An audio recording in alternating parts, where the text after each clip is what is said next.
8 জুলাই সোমবার কোটা বিরোধী আন্দোলনে উত্তাল সারা দেশ।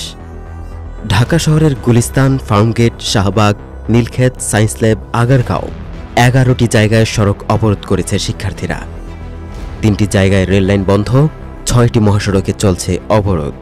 এই আন্দোলনের দাবি এখন একটাই, সরকারি চাকরিতে বৈষম্যের অবসান, কোটা সংস্কারের আইন সংসদে পাশ করতে হবে, সংবিধানে অন্তর্ভুক্ত করতে হবে সমতার ন্যূনতম নিশ্চয়তা। সুসংহত আন্দোলনের লক্ষ্যে সারা দেশের প্রতিনিধিদের নিয়ে গঠিত হয়েছে 65 সদস্যের সমন্বয়ক কমিটি।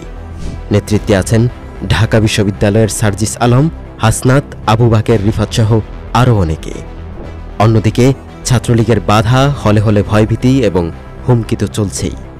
ছাত্রদল মাঠে না থাকলেও শাহবাগসহ বিভিন্ন কর্মসূচিতে নেতাকর্মীদের উপস্থিতি চোখে পড়ছে। এদিকে সরকারের 4 মন্ত্রী প্রতিমন্ত্রী বৈঠকে জানালেন, এটা আদালতের বিষয়ে সরকারের কিছুই করার নেই। প্রধানমন্ত্রী বিদেশ সফরে, আর দেশে চলছে রাজপথের লড়াই। বিএনপি আন্দোলনের যৌক্তিকতা স্বীকার করলেও বলছে এর পেছনে ষড়যন্ত্রও থাকতে পারে।